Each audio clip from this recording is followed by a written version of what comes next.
All right, everybody, welcome to another episode of Max and Howard Drink Beer. It's a special episode this week for a special Friday. It is? Yeah, it's special episode 48. Wow. So there you go, Colin. Now that you know what day of the week it is Friday. Isn't that Kobe's number?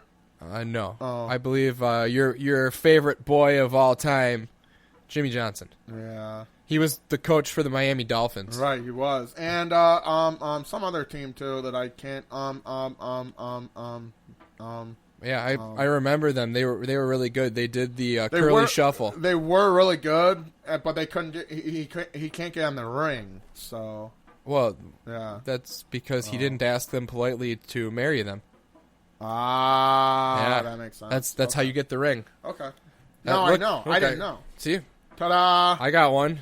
I didn't realize it was. It's definitely. I guess I never pay attention to rings. Oh, because it's black? Well, it's a very non-traditional male ring. Yeah, yeah, I like that. Does Sam have like the same kind of deal? No. Oh no, it's way fancier. It's way simpler. It's like a giant eyeball on the end of her finger. Yeah, no, that was the first one. Yeah, no, this is tungsten. Oh, tungsten. So it's designed to. Do guys typically have that style of ring? So it is a newer thing that's come up. Yeah. Because if you're a working man, you know, silver, gold, whatever, it's a malleable metal. It's going to wear down. Yep. This tungsten carbide is tough. It's not going to wear. It's not going to break. The problem is, and they told you right away when I got the ring, like, okay, you are not allowed to gain or lose any weight. Because we cannot resize it. Oh shit! So I'm like, all right, whatever. Okay, how'd that go? It's like a $50 ring, man. Oh, okay. So we know the style. I think it was like a Kohl's special or something. Oh. So we went with a place that's like, yeah, this style's not going away. So. Yeah, that's a good idea. All that fun stuff. But that, Howard, is how you get the ring. Yeah, I suppose you got to get married first to get the ring. Yeah. Yeah. But only if you like it. Then you put a ring on it. Oh, I think that was a song. Yeah, that was Rihanna. By Elton John? That was Rihanna. It was? Yeah. Oh. You know, Jera's, you feel that eye roll from here? Yeah, I did feel that. Because, but I actually think you're like telling the truth because I don't know anything. Yeah, it's not, but it is. It's not, but it is. So that's who it is. And if you didn't know that, now you know that. Now you know that. So happy Friday, everybody. That's right. Howard, what are we drinking today? We're doing a kind of a Capital Brewery week. Capital Brewery. Yeah. And we got two different beers this week from them. They were on the 6-pack rack, the build your own 6-pack rack. So we got the Capital Oktoberfest to start off the Happy Friday, because you know we're Oktoberfest guys. We're Marzen guys. So, you know, I took a sip already. We're kind of drinking it a little bit warm because that's the way that Oktoberfests were supposed to be made. Marzen style beers, excuse me. You know, and that's the way they were kind of supposed to be made to drink, and yeah, that's the way we're drinking it. Yeah, it's it's the mother of all seasonal beers. No, Capital Oktoberfest is true to this traditional style with a fiery amber hue and a rich malty overtones that dominate the flavor. They're not wrong. No, Capital is known for their amber beer. Yeah, they're one of 2 or 3 different amber beers that are really extremely out of this world good, and that's one of them. That's back in the old days when we used to sit around at the Quaker Steak and Lube. They used to have Capital Amber, and that was good shit. Yeah, I do remember that. That was a good time when I had one of them beers. So that's what I was kind of thinking. If it was that good, the Oktoberfest has got to be pretty good too. And I'd say, yeah, it's pretty good. Yeah, I'm not gonna lie. I'm enjoying this. I'm a little upset that there's only one. Yeah. Yeah, but now you know what to buy when you go to the store. That's the nice thing about doing this. Yeah, no, I definitely... to try several different beers. See, you're saying that, and this is actually the exact opposite, because now I go, and before it was like, oh, here's 3 beers I drink. You know, I'm going to stick with these. Here they are. Now I walk into the beer aisle and I go, Ah, fuck. Yeah. No, I love it. It's so much fun. You just sit there and You're it's just like, wow. oh, and I find myself more and more getting away from a 12-pack and going to the build your own. Yeah. Because then it's, I can have one of these, I can have one of these, I can have one of these, and one of That's these, one of these, awesome. one of these, one of these, one of these. Sold. And then it's really crazy the way I do it, because then I get one where I can drink whenever I want, and then I get new ones every single day. You know, I have a new beer every single day. It's kind of exciting. It's got some good head. Max just poured it in a mug. It's got really good head, and I like really good head. I'm sure you do. I do. It's true. All the ladies say you give good head. Thank you. Yeah. You know what? Can you put that on a T-shirt? I need to wear that shirt. Cause yeah. that is true, yes. I don't like to brag, but I do it often, so... and poorly. You do it poorly. Well... Spiritually? But I still give good head. Anyway. Oh, okay. So, where were we talking about? We were talking about... Yeah, so we're collaborating today with Capital Brewery. Which, I see what you did there. Yeah, it's pretty unpaid, though. If you guys want to send us a case of beer, that'd be definitely pretty cool. If you want to send us a beer, I'll take it. Just one beer. We'll split it. We'll take shots of beer. We've got all these glasses. I'm gonna get really fucking drunk. Wow, that sounds like something like how my dad eats pizza. How's your dad eat pizza? Okay, so my dad eats pizza like a normal person until he's full. Okay. And then he'll take another piece and he'll cut it up into tiny little squares. So you can just pop one piece at a time. Pizza chips. And then he eats like 3 more pieces of pizza because of it. Awesome. He's like, well, when it doesn't look like a full piece, that's when you truly can just keep eating. So beer shots. That's what I've been doing. On my days off, I've been going to the bar and they give you a flight of beers. 5 ounces for 7, 4 5-ounce glasses for $7. Any beer there. So I get the most expensive beers there, and I go boing, boing, boing, boing. 2 of those, Max, and I got to tell you, I can't feel my legs. That's much better. Yeah, you like that better? Yeah, let it breathe a little. Okay. I'm not going to use a fancy glass. I'm going to use a red Solo cup, because...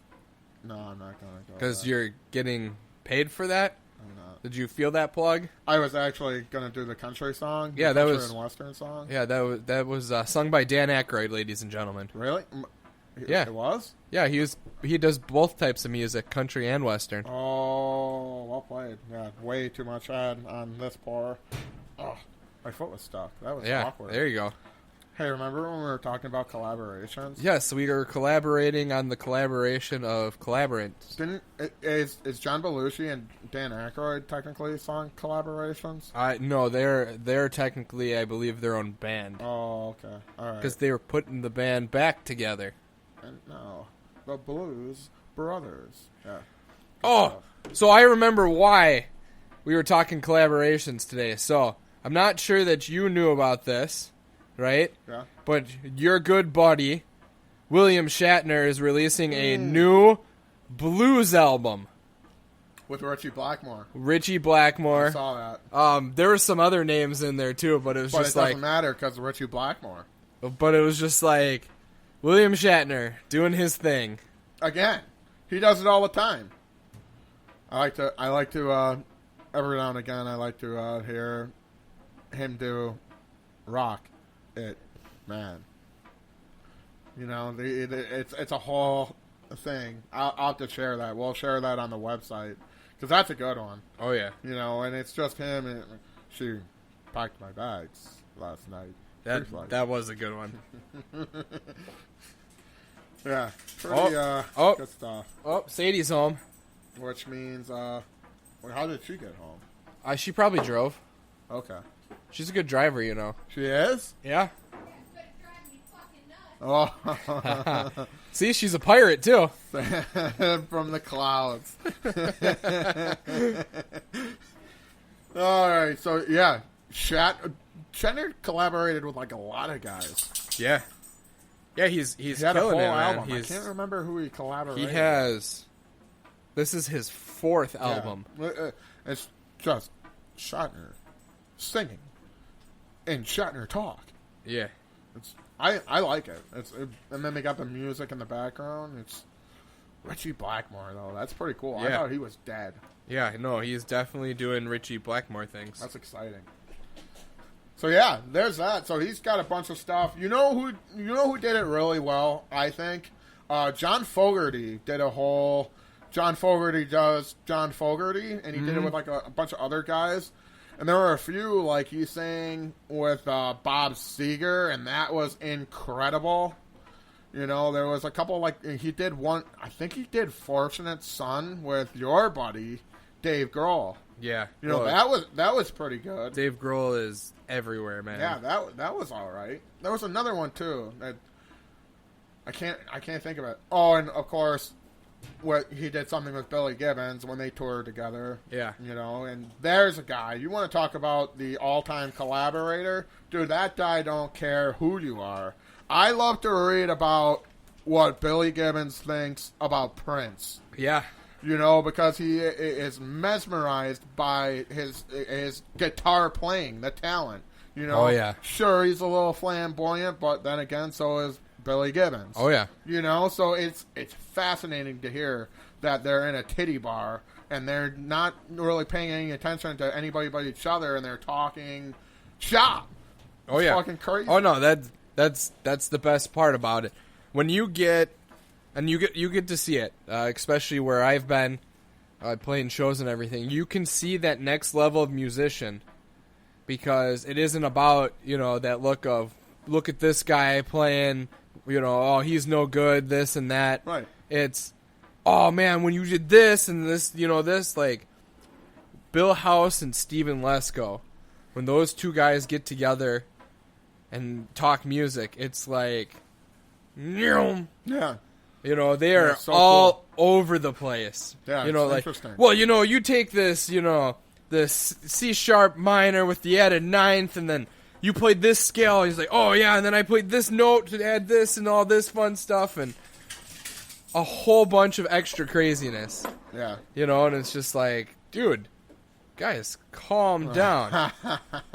You know, but that's the cool thing about it. Yeah, absolutely. When you get the people who are passionate about the music, they're just like, yeah, we're gonna, yes, yeah, this, yeah, oh, man.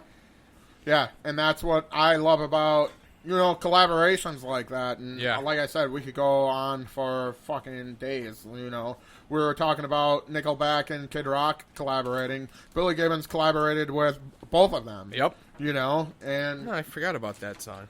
Joe Walsh is up there, too. He plays with, you know, all the Beatles and all the Stones. Well, the same thing with Clapton. Clapton, He was too. everywhere. Yeah, Clapton, too. You know, I believe it was, what was it? Was it My Guitar Gently Weeps? Was the Yeah. big one he did with Yep. the Beatles? And it was just like... And then it was Brown Sugar with the Stones. Yeah. You know, and how crazy is that? The two biggest bands, and you're a pretty big part of them. You know, you know who the other guy is, though, and you're not even going to think of him, and it's going to blow your mind. Dwayne Allman. You know, that motherfucker was so good, he had to die, because he would have put everybody out of business. Oh, I got a good one for you. It's old school, but it was the beginning of change in music. Yeah. When Aerosmith and Run DMC were together. You're right. That absolutely, because Aerosmith was so run down at that point in time, and rap was, you know, over here, you know, where Sam is, and to bring them together, it was like, you know, if Kanye and Paul McCartney play together. Well, right. Yeah, it brought he's gonna Aerosmith make back him up here. famous. Yeah, it was cool. You know, so that was one of the things. One of my favorite ones from my childhood was Carlos Santana. Oh. And he did that Smooth song with Rob Thomas from Matchbox 20. Matchbox 20, that's what it was. I remember the song. You know, and that was all over Top 40 radio. And it was a great song, but it was cool because it was, you know, it was Carlos Santana, hell of a guitar player. Yeah. But Rob Thomas's voice gave it a little bit of a grungier edge to it. Yeah, that's true. And I think that's what made it so popular. I'll tell you a funny story, a little funny story. My sister used to ice skate. Okay. Over there in Kenosha there, and Kenosha there, yeah. And they used to ice skate, and I don't remember if it was her group or if it was some other beautiful, gorgeous chick at the time. Did a solo thing to that song, or nice. It was. You know what? I think it was a duo. It was a pair of pairs. A pair of pairs. And they were doing not a peach of peaches. They were doing the groove in on the ice skating. And that was really cool. That song, that collaboration there. That collaboration. Are you just Tony Mandela? Yes, okay. Absolutely I am. Okay. Excellent. Yeah. Oh, there's a good one right there. Oh, that's right. Eddie Van Halen and Beat It. That's one we all tend to forget about. It was especially me. It was a great solo. Yeah. Just killed it. I'm a huge Michael Jackson. There it is. Basher. That's it. Close My Eyes Forever. That was the song we couldn't think of, either of us. Yeah. I'm a huge Michael Jackson basher. Yeah. I'm not a big fan. I think everything that Rod Stewart did was better than Michael Jackson. He had better range. Am I wrong? Okay. I'm pretty sure it wasn't about the range.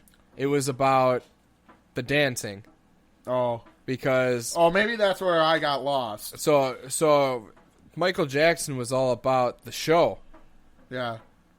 So every aspect of it. And when he did his, gravity-defying leans and his moonwalk and everything, it was surreal dancing. And he was singing while doing it. All right.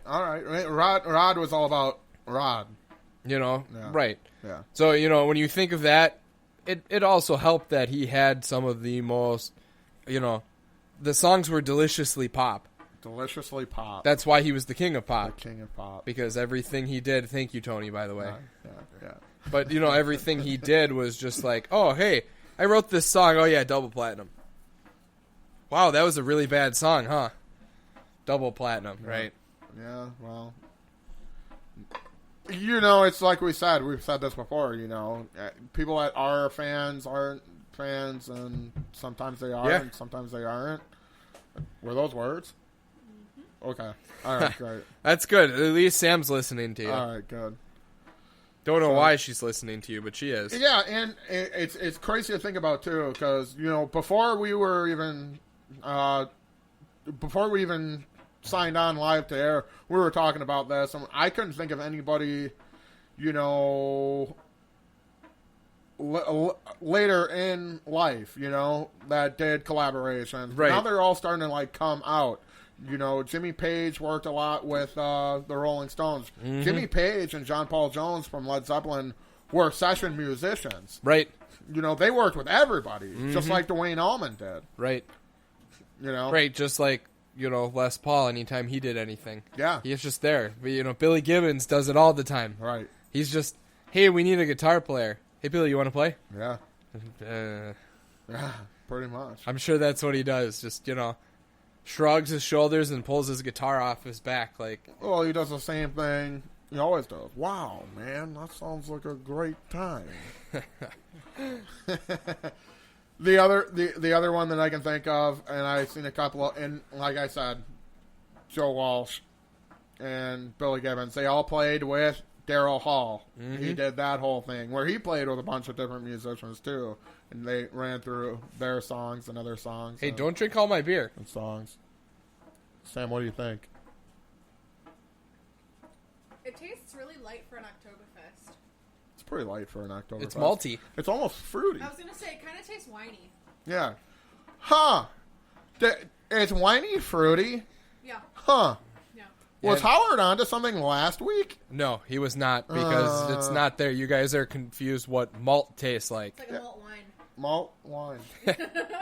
It's some malt wine. Ladies and gentlemen, if you're not drinking malt wine, you're not doing life right. So, my favorite one, we were talking about this earlier, Howard, is Hellraiser, which was Ozzy and Lemmy. And, you know, like I was saying, I get a little disappointed when it comes on the radio and it's Ozzy singing. Yeah. Even though that's how it was written for Ozzy to sing and Lemmy was doing the music and everything for it. I really liked it better when Lemmy sang it. There's a video that combines them, like the best parts of them. You know, and I like that better than anything else. But I'm with you. It's interesting how they make Ozzy... I've talked about this with other people. It's interesting how they make Ozzy sound like Ozzy and how they make him sound super badass, and then when he talks in interviews, you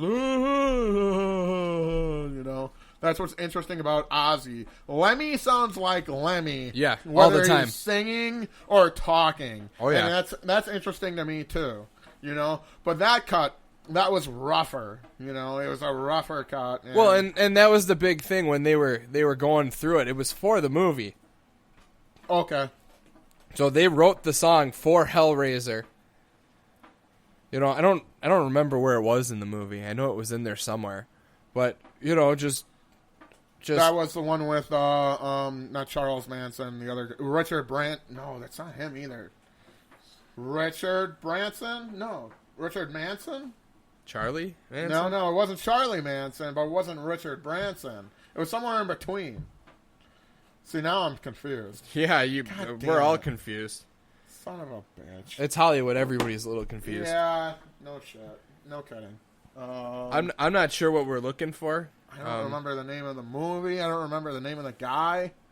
I can't help you, man. It was remade by Bruce Willis, if that helps. Probably not. No, not at all. It was like Taken, but with an Asian guy. No, he wasn't Asian, he just looked Asian. He wasn't Asian because he was Bruce Willis. No, the guy that played the original movie. I have no clue. Hellraiser was Pinhead, man. Oh, Pinhead. Yeah, I'm definitely thinking of like the Shoot 'Em Dead movie. Yeah. You know, so that was the badassery of it. What am I thinking? Dirty Harry. There you go. Wow. You're welcome. So not even Wow. I was way off. Samsonite. Wow. Thank you. That It wasn't Dirty Harry, but that's really funny. wow. It was way off. Way off. Just a bit outside. Just a bit outside. All right. So Any other collaborations that you can think of? I know there was the newest one. Ozzy did a couple of new ones. Yeah. He did one with your boy, Post Mahomes. Oh, yeah. He throws a mean football. Yeah. Plays a mean pinball? No, that's Elton John. Yeah. Got it. Yeah. Wasn't it Joe Perry? Tyler Perry. Oh, that's right. Kyle Perry. Oh, you're losing Kyle? I have Perry? no clue. Is he related to Tyler? No, he's related to Kyle Petty. Oh. Yeah, see, because all Kyles are related. Oh. I want to say other things, but I shouldn't. Howard, what do you think of the beer? Where do you put it? It's tough. I gotta give it a 3.75. 3.75. I've had better Oktoberfests, but I've also had worse Oktoberfests. Yes. So I gotta give it a 3.75. I'm gonna rock it out at a solid 4. There you go. I really enjoyed it. I'm picky. But as Oktoberfests go, we're going to have a day. All I have to say is at least this week, Oktoberfest was spelt properly. Yes. A hard K. You know, so that's important. Yep. What are we missing? I'm missing putting this on here. Happy Friday? Yeah, hey, that's a good point. You know, if you're into that whole Untapped thing, you got to catch them all. Check us out on Untapped. I am Legsless. That's with a G. That's with a G. That's with a J. But also with a Z. So Legsless. You're like Maximilian Cajillion or something like that? It sounds about right. Okay. Maximilian Cajillion. One day I'll have to like share it on the Instagram / Facebook / Twitter / Pinterest feed. Are we doing? That's what it was. What was it? Max Madimus. Max Madimus. Yes. That's with a Z? No, that's with a U. Okay, got it. Yeah. All right. So that's that. So, any final thoughts? Now for my final thoughts. No, that was it. You gotta do it. One more thing. No, Jackie. I'm not. I don't care that much. Yeah. All right. So on behalf of Howard, myself, Sadie, Sam over there, Sam's chicken that Sadie really wants to eat, we'd like to thank all of you for tolerating us on this wonderful Friday. And it is a wonderful Friday. Yeah, it's gonna be. It's gonna be the best Friday of all the Fridays that have Fridayed this Friday. Oh yeah, it's Thursday. Friday. Yeah, all the Fridays of Fridays. So we thank all of you for listening to us, tolerating us. If you have any questions, concerns, comments, talk to Howard. He handles all that. I guess that makes Howard HR. That's scary. PR? LR. I like that better. Okay. I am now LR. LR. LR. And Left, right. we'll let you also talk to former HR. Also Howard. Nathan. I was going to say Rico Rodriguez. Rico Rodriguez. We should hunt him down. Well, But we should. thank you all for listening to us. This has been another episode of Max and Howard Drink Beer. I am still Max. And I am still Howard. Cheers. Cheers.